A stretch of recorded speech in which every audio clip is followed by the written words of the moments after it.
Welcome to Lost in the Woods Fairy Tales. I'm your host, Autumn Woods, and I'm so excited you're here. We're continuing our foray into the lost husband stories, tales of women who bravely venture forth, enduring extraordinary trials and tribulations to rescue the men they love from living anything less than an abundant life. Last time, we talked about overcoming impossible obstacles to fostering trust, intimacy, and communication in marriage. But what happens when your man is more invested in these things than you are? Unlike last episode, where the zealous bride breaks trust in order to gain intimate access to her husband's imprisoned vulnerability, this time, it is the lost husband who recognizes the love and need between them long before his heroine will admit it to herself. Like God, he loves her with an everlasting love, and knows that true freedom can only be experienced by them both when she willingly offers her love in return. The story of Beauty and the Beast has endured for generations in the hearts of men and women because it speaks of the transformative power of love. The earliest penned version of the story as we know it was written by French author Gabrielle Suzanne Barbeau de Villeneuve and published in 1740. This iteration offers a fascinating backstory left out of later adaptations and runs nearly 100 pages long. But the version of the story that nearly every subsequent incarnation can trace its roots back to was written by Madame Jean-Marie Le Prince de Beaumont in 1756. This is the one that countless authors and filmmakers from Jean Cocteau to Shelley Duvall to Disney referenced before putting their own spin on the tale as old as time. In it, we're taken on a journey with a young woman who knows the mechanics of her rescue mission, but learns that love is the oil that makes the machine run successfully. So, let's get lost as we read part 1 of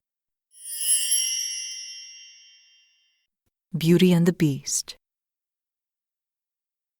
Once upon a time, there was a very wealthy merchant who lived with his 6 children, 3 boys and 3 girls.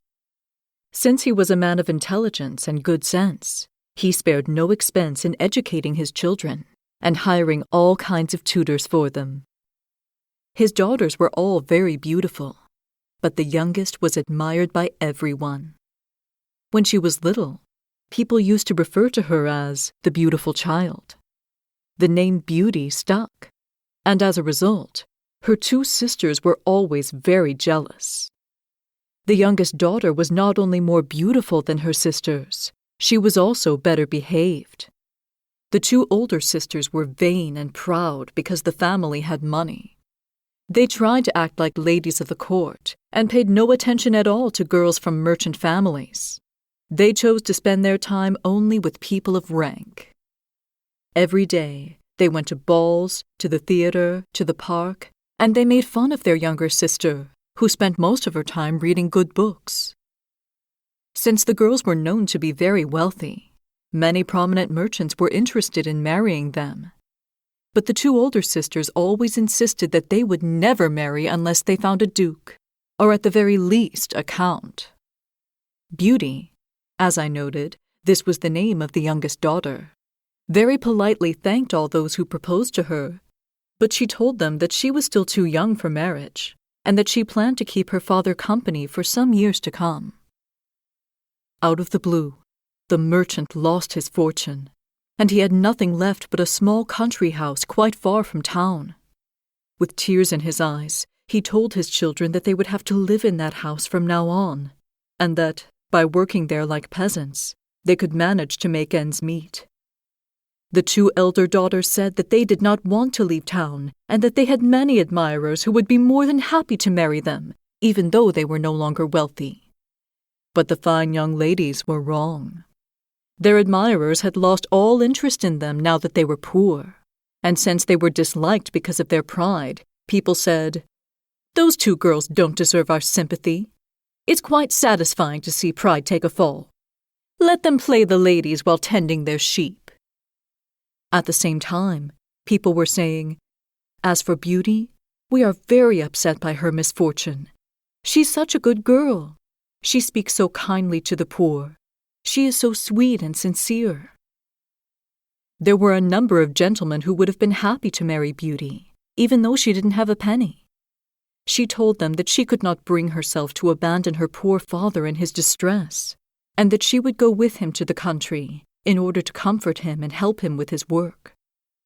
Poor Beauty had been upset at first by the loss of the family fortune, but she said to herself, "No matter how much I cry, my tears won't bring our fortune back. I must try to be happy without it." When they arrived at the country house, the merchant and his 3 sons began working the land. Beauty got up every day at 4 in the morning and started cleaning the house and preparing breakfast for the family. It was hard for her at first, because she was not used to working like a servant. At the end of 2 months, however, she became stronger, and the hard work made her very healthy. After finishing her housework, she read or sang while spinning. Her 2 sisters, by contrast, were bored to death. They got up at 10 in the morning, took walks all day long, and talked endlessly about the beautiful clothes they used to wear. "Look at our sister," they said to each other. "She is so stupid and such a simpleton that she is perfectly satisfied with her miserable lot." The good merchant did not agree with his daughters. He knew that Beauty could stand out in company in a way that her sisters could not. He admired the virtue of his daughter, above all, her patience. The sisters not only made her do all the housework, they also insulted her whenever they could. The family had lived an entire year in seclusion when the merchant received a letter informing him that a ship containing his merchandise had just arrived safely in its home port. The news made the 2 elder sisters giddy with excitement, for they thought they would finally be able to leave the countryside, where they were so bored. When they saw that their father was ready to leave, they begged him to bring them dresses, furs, laces, and all kinds of baubles.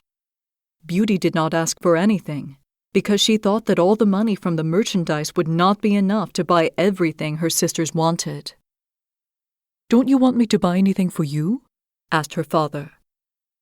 "You are so kind to think of me," Beauty answered. "Can you bring me a rose? For there are none here." It was not that Beauty was anxious to have a rose, but she did not want to set an example that would make her sisters look bad. Her sisters would have said that she was asking for nothing in order to make herself look good. The good man left home, but when he arrived at the port, he found that there was a lawsuit over his merchandise. After much trouble, he set off for home as impoverished as he had been on his departure.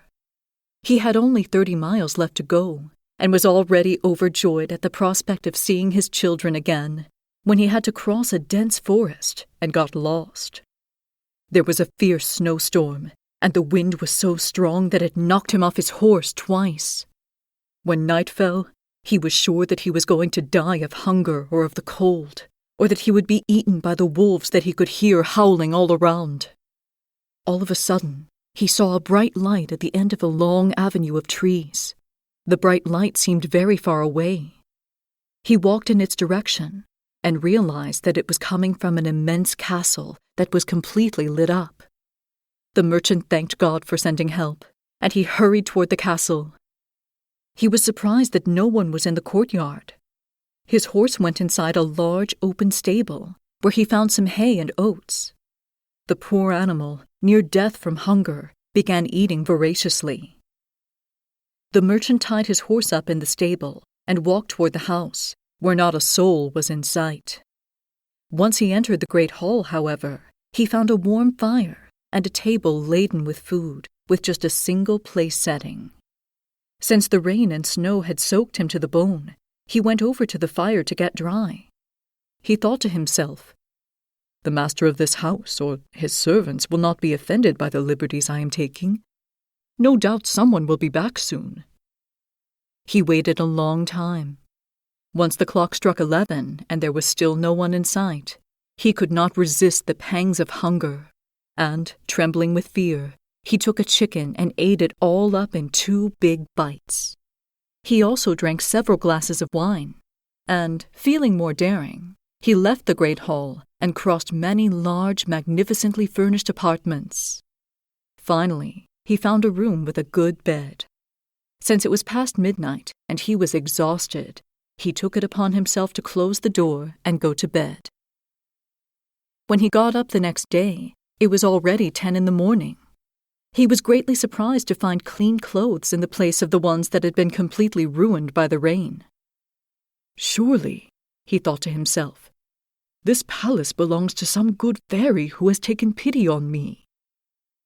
He looked out the window and saw that it was no longer snowing.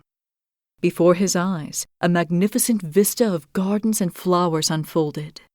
He returned to the great hall, where he had dined the night before, and found a small table with a cup of hot chocolate on it. "Thank you, Madam Fairy," he said out loud, "for being so kind as to remember my breakfast." After finishing his hot chocolate, the good man left to go find his horse.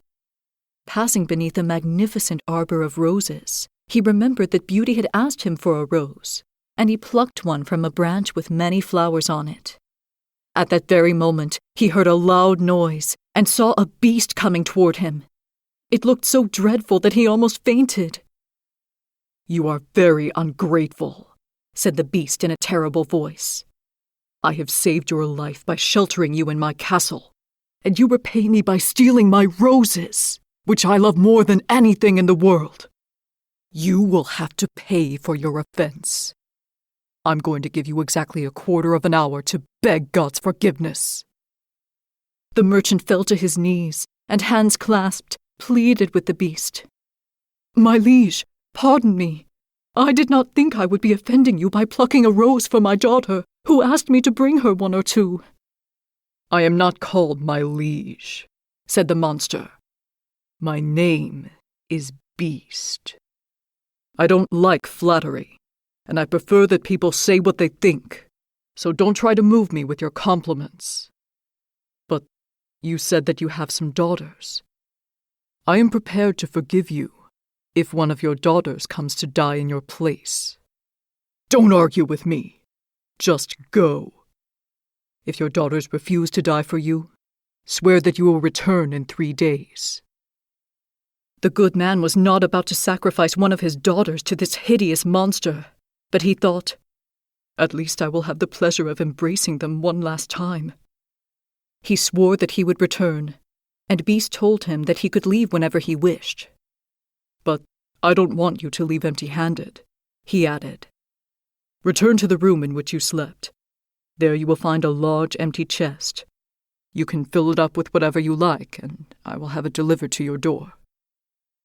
The beast withdrew, and the good man thought to himself, "If I must die, I will at least have the consolation of leaving something for my poor children to live on."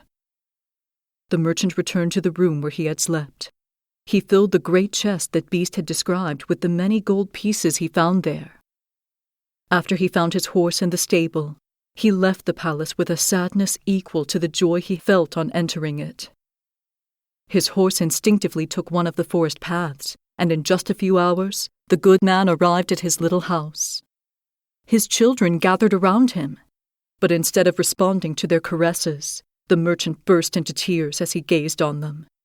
In his hand, he was holding the branch of roses he had brought for Beauty. He gave it to her and said, "Beauty, take these roses. They have cost your poor father dearly." Then the merchant told his family about the woeful events that had befallen him. Upon hearing the tale, the 2 sisters uttered loud cries and said derogatory things to Beauty, who was not crying. "See what the pride of this little creature has brought down on us," they said. "Why didn't she ask for fine clothes the way we did? No, she wanted to get all the attention. She's responsible for Father's death, and she's not even shedding a tear." "That would be quite pointless," Beauty replied. "Why should I shed tears about Father when he is not going to die? Since the monster is willing to accept one of his daughters, I am prepared to risk all his fury. I feel fortunate to be able to sacrifice myself for him, since I will have the pleasure of saving my father and proving my feelings of tenderness for him." "No, sister," said her 3 brothers. "You won't die. We will find this monster, and we are prepared to die under his blows if we are unable to slay him." "Don't count on that, children," said the merchant. "The beast's power is so great that I don't have the least hope of killing him. I am moved by the goodness of Beauty's heart, but I refuse to risk her life. I'm old and don't have many years left. I will only lose a few years of my life, and I don't regret losing them for your sake, my dear children." "Rest assured, father," said Beauty, "that you will not go to that palace without me. You can't keep me from following you. I may be young, but I am not all that attached to life, and I would rather be devoured by that monster than die of the grief which your loss would cause me." It was no use arguing with Beauty. She was determined to go to the palace. Her sisters were delighted, for the virtues of their younger sister had filled them with a good deal of envy. The merchant was so preoccupied by the sad prospect of losing his daughter that he forgot about the chest he had filled with gold. But as soon as he repaired to his room to get some sleep, he was astonished to find it beside his bed. He decided not to tell his children that he had become rich, for his daughters would then want to return to town, and he was determined to die in the country. He did confide his secret to Beauty, who told him that several gentlemen had come during his absence, and that 2 of them wanted to marry her sisters. Beauty begged her father to let them marry. She was so kind that she still loved her sisters with all her heart, and forgave them the evil they had done her. When Beauty left with her father, the 2 mean sisters rubbed their eyes with an onion in order to draw tears. But the brothers cried real tears, as did the merchant. Only Beauty did not cry at all, because she did not want to make everyone even more sad. The horse took the road to the palace, and when night fell, they could see that it was all lit up. The horse went by itself to the stable, and the good man went with his daughter into the hall, where there was a magnificent table set with 2 place settings. The merchant did not have the stomach to eat, but Beauty, forcing herself to appear calm, sat down and served her father. After they had dined, they heard a loud noise, and the merchant tearfully bid adieu to his poor daughter, for he knew it was the beast. Beauty could not help but tremble at the sight of this horrible figure, but she tried as hard as she could to stay calm. The monster asked her if she had come of her own free will, and, trembling, she replied that she had. "You are very kind," said the beast, "and I am grateful to you. As for you, my good man, get out of here by tomorrow morning, and don't think of coming back here ever again. Goodbye, Beauty." "Goodbye, beast," she replied. Suddenly, the monster vanished. "Oh, my daughter," cried the merchant, embracing Beauty. "I am half dead with fear. Believe me, you have to let me stay," he said. "No, father," Beauty said firmly. "You must go tomorrow morning, and leave me to the mercy of heaven. Heaven may still take pity on me." They both went to bed thinking that they would not be able to sleep all night long, but they had already gotten into their beds when their eyes closed. While she was sleeping, Beauty saw a woman who said to her, "I am pleased with your kind heart, Beauty. The good deed you have done in saving your father's life will not go unrewarded." Upon waking, Beauty recounted the dream to her father. While it comforted him a little, it did not keep him from crying aloud when he had to leave his dear daughter.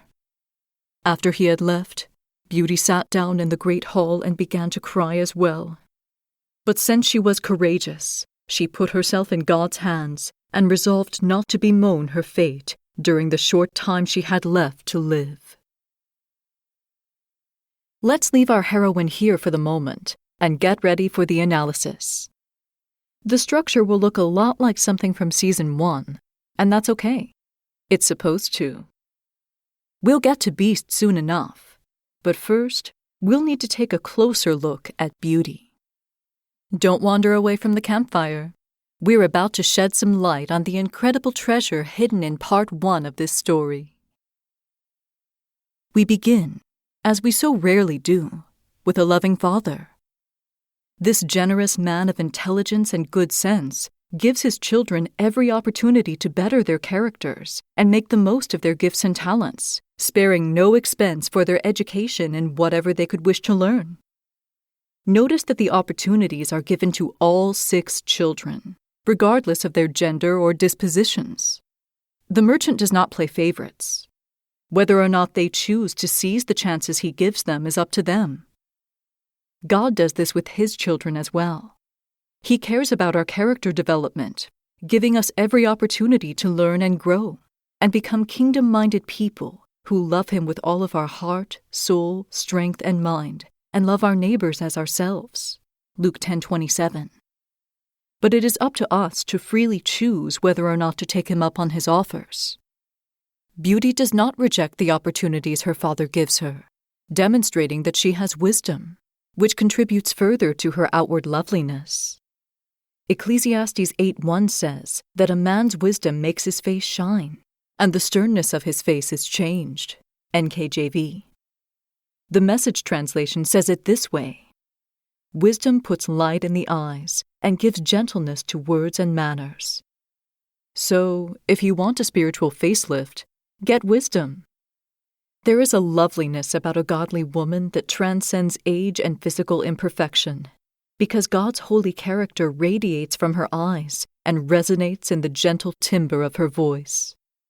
Holiness in us is not perfection, but proof of continual sanctification, evidence that we choose to live set apart from the world, with a completely different agenda governing our thoughts, words, and actions, the agenda of drawing nearer to God and furthering his kingdom.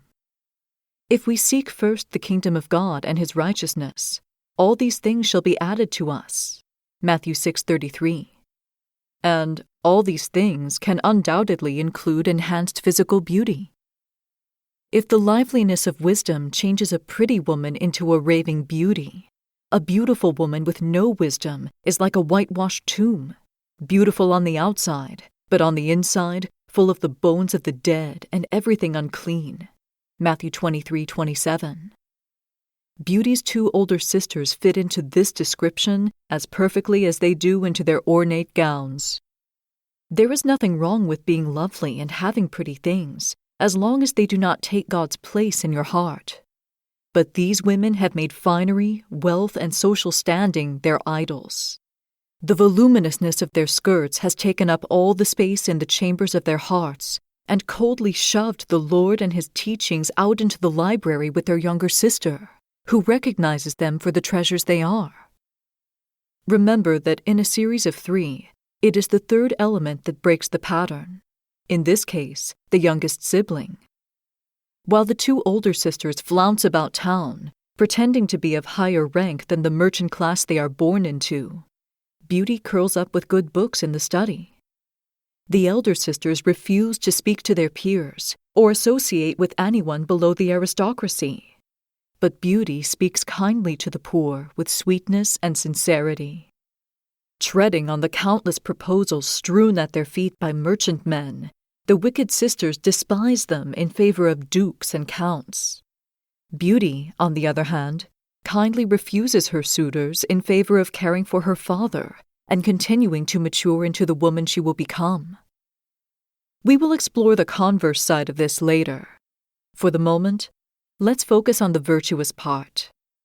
Compared to her sisters, Beauty is kingdom-minded. She protects the people in her charge because she loves them. She chooses to be a good steward of what she has that it may improve. Her sisters, in true false bride fashion, lust ambitiously for privileges and positions beyond their wisdom and capacity. They are not equipped to be great ladies because they do not know how to be noble servants. Jesus instructs us in Mark 9:35, anyone who wants to be first must be the very last and the servant of all. The entire family will have an opportunity to try their hand at servanthood in their own version of our world's current great shaking, financial ruin. Tearfully, the merchant informs his family that they are bankrupt and must relocate to the final bit of security he can give them, a small country cottage on a plot of land which everyone must help maintain. Stripped of nearly every comfort they once knew, the family must start again, carving out a new life for themselves in the wilderness. At first, the evil sisters are in denial, insisting that they will escape their father's misfortune in the houses of wealthy husbands, only to find that their horrible natures and empty purses have rendered them social pariahs. The only one given a lifeline in all of this is Beauty, whose godly nature has drawn the love and admiration of their neighbors and many wealthy gentlemen. But she does not take the easy way out. Instead, she chooses to remain with her family so that she may comfort her father and help him with his work. Don't roll your eyes. She's not some self-deprecating martyr. Beauty does not leap up to meet the challenge of poverty with giddy excitement. She has to square away with herself first. When she hears her father's news, she too is shocked and upset. She won't miss city life per se, but books and candlelight and comfortable reading chairs cost money the same as any of the privileges her sisters enjoy. Her regular pursuits are about to become rare luxuries, now that each action of her day-to-day life will take her 10 steps to achieve for every one she took before. Worst of all, she sees the despair on her father's face as he comes to terms with his inability to provide for his family as generously as he once could. He will need love and support to encourage him to find joy and humble confidence in his new role, bolstering that, of the 3 sisters, Beauty alone will willingly give him. After reflecting on these circumstances, Beauty resolves to move forward rather than remaining frozen in the past. "My tears won't bring our fortune back," she declares. "I must try to be happy without it." How is she able to arrive at this conclusion? The Apostle Paul writes, "I have learned to be content whatever the circumstances. I know what it is to be in need, and I know what it is to have plenty. I have learned the secret of being content in any and every situation.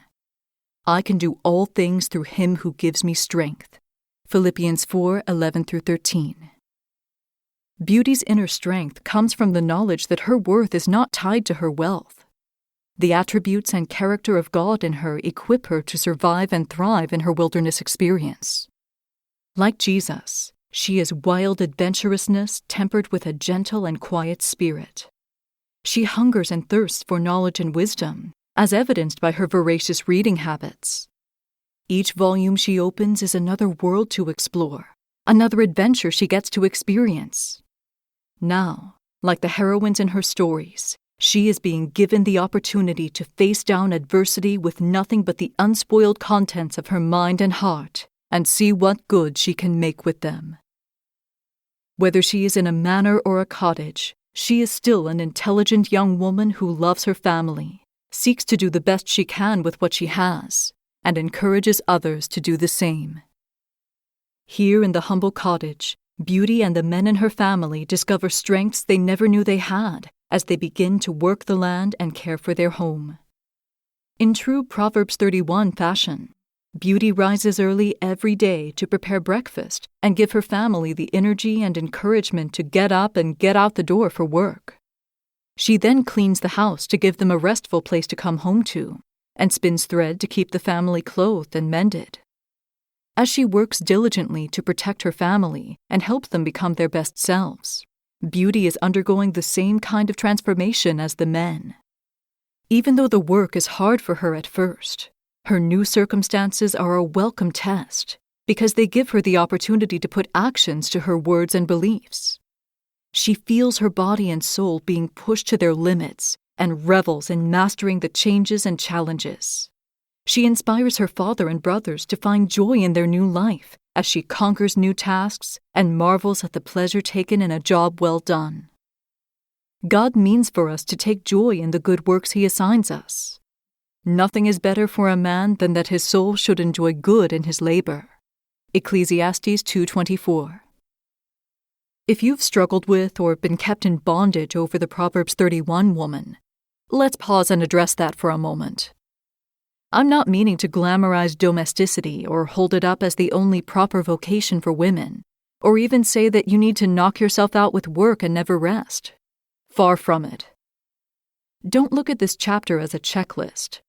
Most of us no longer have to do many of the things the Proverbs woman does, or are able to delegate them to others.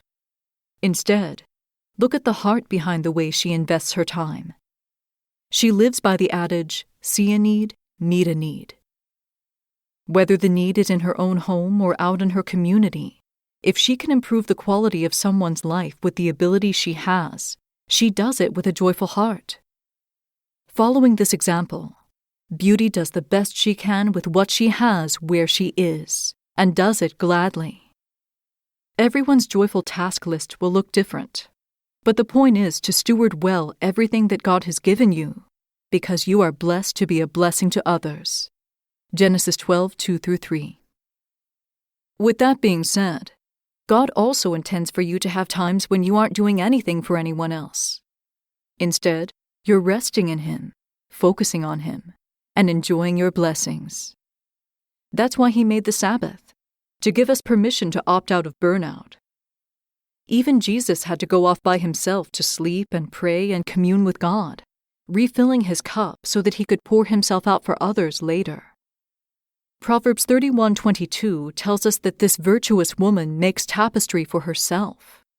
She takes the time to do something creative that she is good at, for no other reason than her own pleasure, and enjoys it simply because she is reflecting the behavior and proclivities of her Heavenly Father. In like manner, Beauty allows herself time to sing while she spins or read after her work is done. She does not deprive herself of good things just because she has become the household servant. In fact, stimulating her mind and heart this way gives her the hope and courage to tackle the tasks she completes each day. We see the word virtue in connection with Beauty and her relationship to the beast constantly in this work. It can make us hate her and even fear for the state of her marriage if we don't have a proper understanding of this word. The Hebrew phrase for virtuous woman in Proverbs 31:10-31 is Eshet Chayil. The closest translation in English is woman of valor. According to Jerusalem Prayer Team, Chayil has a military connotation. It is mentioned over 150 times, both in the New and Old Testaments, and it always means might, bravery, or success. This is in keeping with your God-given identification as an Eitzer Kenegdo, a strong rescuer and warrior. God's daughters are not simpering, whimpering women who hide behind their homes or their careers and pass off all dangerous challenges to the nearest man. We are mighty women of valor who successfully wage war against the kingdom of darkness no matter where we are posted.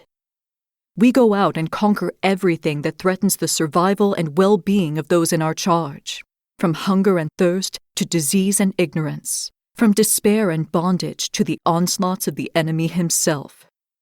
We do this because, like our brothers, we have been commissioned to be more than conquerors and to bring Jesus to all the world. Beauty has locked on to the secret of finding joy in the battle. Unfortunately, her sisters are not as adroit at adaptation. They sleep in and meander out the door every morning to take walks, trudging through the bog of memories of wealth and status. Not only do they ditch their younger sister and refuse to help her, they also mock her for finding peace and happiness in simple living. But their father knows better.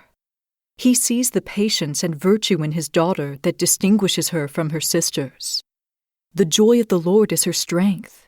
She has a gentle and quiet spirit, a confidence in who she is that allows her to deal mercifully with her sisters instead of competing with them or intentionally making their lives even more miserable. Ironically, these traits antagonize the wicked women even more and drive them to behave like Cinderella's stepsisters, blind to the benefits of the righteous example Beauty sets. If you are struggling with this kind of persecution, know that your Heavenly Father sees you and loves your beautiful heart. The wicked will be punished, and the righteous rewarded in His time, and He will give you rest and relief. When the time is right, He will remove them or you from your current situation and draw you nearer to Himself to heal your wounds. 1 year into their wilderness experience, the father learns that one of his ships has come into port with its cargo intact. While he prepares to meet the ship, his eldest daughters are busily planning to spend his money before he's even earned it. They pester him to bring them finery so that they may adorn themselves for their grand re-entry into society. Beauty only shakes her head and keeps her mouth shut. She knows that anything can happen and does not intend to get her hopes up. What little money may come from the cargo will be devoured by her greedy sisters. She has no intention of asking for any favors. There is wisdom in this, but already we are beginning to see a root of bitterness in Beauty's heart. While she does allow herself little luxuries, she is beginning to make a damaging agreement with herself. She does not deserve to be cherished. She has spent a year as the family servant, bearing the rejection of her sisters. While she is appreciated by her father and brothers, her sister's cruelty is beginning to erode the edges of her natural resolve. When her father gently presses her to ask him for something, Beauty concedes and requests that he bring her a rose. But this is more out of regard for her sisters than because of her actual desire for a present. The truth is that she doesn't want to start a civil war by asking for nothing and appearing too pious to them. Once her father leaves, she will be left alone to contend with the onslaughts of her sister's verbal abuse. Better to limit what they can use as ammunition.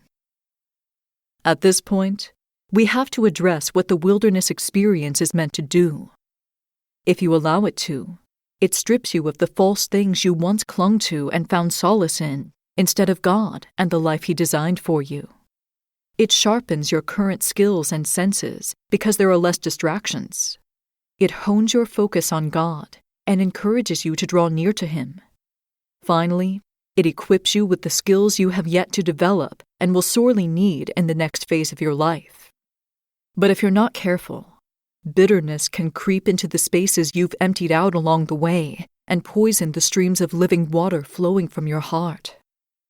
Unlike her sisters, Beauty has gleaned all she can from this particular level of separation.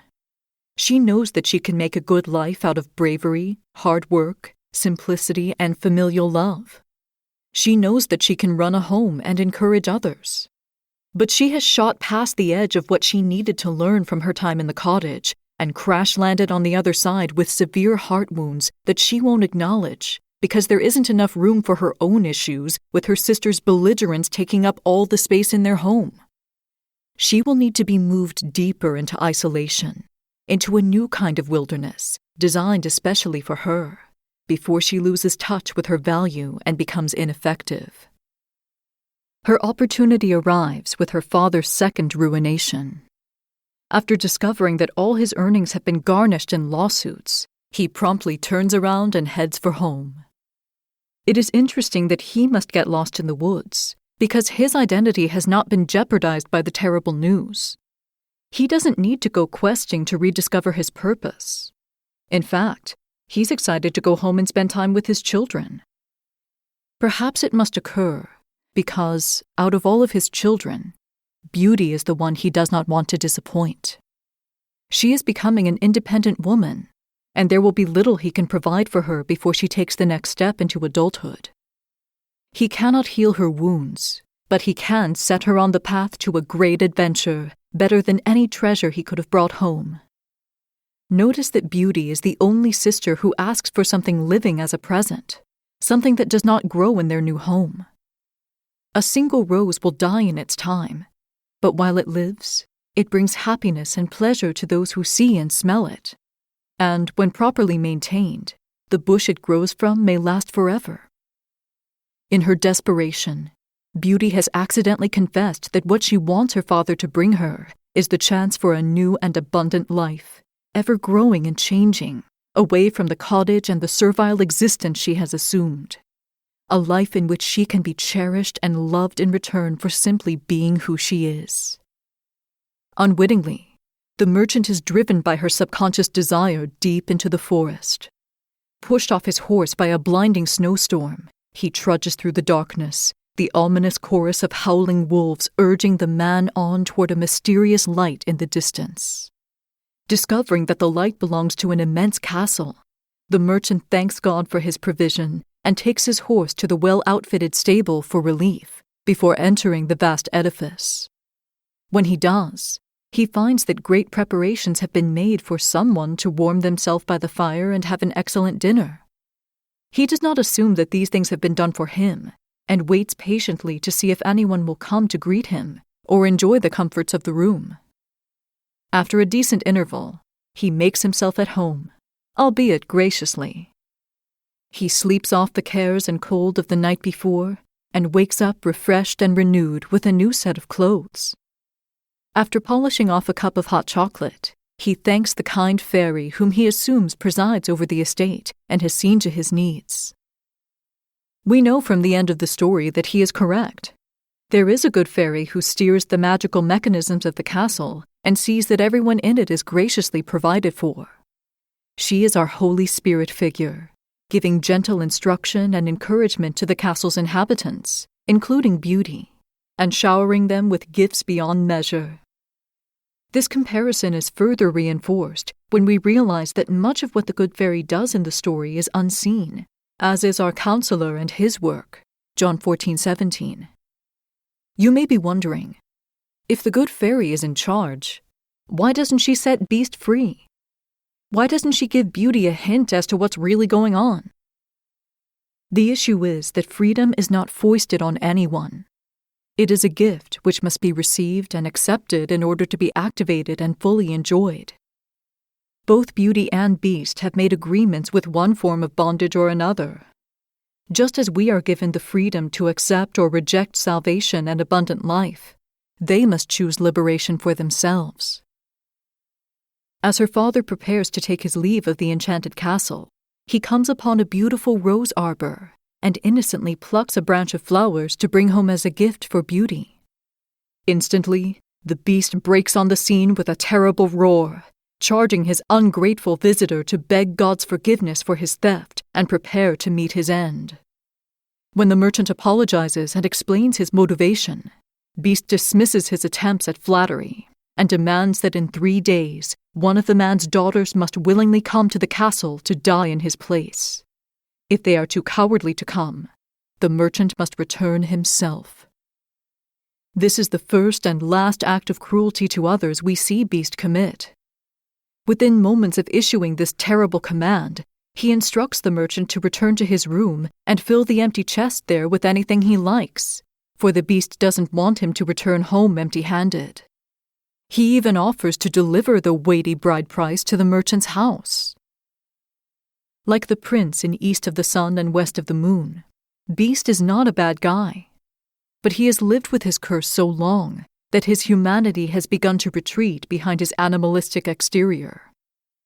In his loneliness, the prince has forgotten how to speak as a man without the growl of the beast in his throat. You may have experienced this yourself during a period of isolation. When you are removed from society, manners and graces that were once second nature to you atrophy like unused muscles. You forget how to carry on an engaging conversation, how to look out for the needs of others, how to present yourself with confident humility, remembering that you have value and good God-given works to do in this world to glorify Him and bless others. And you can forget that you don't have to gruffly take advantage of others in order to get what you need. Beast is desperate for deliverance, and although the terms of his curse do not require a human sacrifice per se, he gets diabolically creative to secure the kind of sacrifice that is required to set him free. But we can tell that this is not his true nature. This brief flash of cruelty is undercut again and again by his generosity and kind heart. His demand that one of the daughters come to die in the merchant's place is a powerful test to determine whether or not the prince has any hope of restoration. Unlike our last prince, he does not openly suggest that the daughter will be welcomed into anything but death once she arrives. Marriage in itself is a form of death, because you leave behind your old way of life, and much of what was familiar, to become a stranger in a strange land, starting a new life with your spouse. When we join ourselves to God, we die to self and draw nearer to Him, allowing ourselves to be transformed by the renewing of our minds in Christ and becoming new creations. Romans 12:2. Neither of these choices is easily made, and staying true to the commitments once you make them is daunting. Remaining a willing and active participant in them proves your strength of character, even as it is being refined, and the rewards for your faithfulness are limitless. But Beast promises no rewards. If one of the daughters is willing to come to him with no other agenda than to selflessly lay down her life to save her father, that woman will show herself capable of love and courage powerful enough to liberate the prince from his curse. It is out of this wild hope that Beast strikes the terrible bargain with his frightened house guest. Shaken as the good man is, he is grateful that he will be able to provide for his children in spite of his continued losses, and comforts himself with the idea that he will be able to leave something to them after his death. For he determines that he, and not one of his daughters, will fulfill the beast's command. But he underestimates the depth of his youngest daughter's brave, reckless love. She does not even waste time crying about the possibility of her father's death. Despite her sister's derogatory remarks and her brother's protective instincts, she rejoices at the opportunity to sacrifice herself to prove her love for her father, confessing that she is not all that attached to life and would rather be devoured than die of the grief her father's death would cause her. Her remarks may sound radical, but they are actually very biblical. Jesus tells us, "Greater love has no one than this, to lay down one's life for one's friends." John 15:13. And that whoever desires to save his life will lose it, but whoever loses his life for my sake will save it. Matthew 19:23-24. Revelation 12:11 says that the brethren overcome the devil by the blood of the Lamb and the word of their testimony, and do not love their lives to the death. Part of our power as believers comes from knowing that Jesus' sacrifice grants us victory even in our deaths, because to be absent from the body is to be present with the Lord. 2 Corinthians 5:8. By choosing to die in her father's place and counting the trial as a joy, Beauty is following Jesus' example. For the joy set before him, he endured the cross, scorning its shame. Hebrews 12:2. This joy came from the knowledge that his death would end the separation between God and mankind, giving us the opportunity to come home without fear or shame and be one with our eternal family and Creator. Beauty's alleged death should inspire her sisters to think better of her and change their ways, placing more value on the people in their lives rather than things. But it doesn't. They are ecstatic to see her go, because she will no longer torment their consciences with her godly nature. Beauty forgives them and encourages her father to allow them to marry the men who have come to call on them in his absence. "Father, forgive them, for they know not what they do." Luke 23:34. Unwilling to let her face her choice alone, Beauty's father travels with her to the castle, where they share a final meal together before Beast appears. He thanks Beauty for her kindness in coming of her own free will, and orders her father to leave by the next morning, never to return. Beauty comforts her father before they retire for the evening, assuring him that he must leave her to the mercy of heaven, for it may still take pity on her. And it does.